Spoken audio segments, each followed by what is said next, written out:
इंशाअल्लाह आप मुजरिम नहीं होंगे, वरना आप जानते हैं कि क्या होगा। जल्द या बदेर आपको फांसी दे दी जाएगी। मुझे मौत की कोई परवाह नहीं, कोई अफसोस नहीं। वतन से मोहब्बत हर चीज से बालातर है। वतन के लिए ना जान देने से गुरेज करते हैं, ना खून बहाने से। मैं दुआ करता हूं मुझे मौत बिस्तर पर ना आए। अपने वतन की हिफाजत करते हुए मौत को बखुशी गले लगाना चाहता हूं मैं। रियासत की हिफाजत के लिए मुझ जैसे बहुत होंगे, लेकिन रियासत एक है।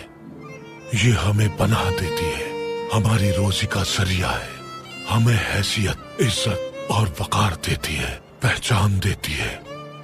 और बदले में किस चीज का तकाजा करती है? सिर्फ वफादारी का भाषा।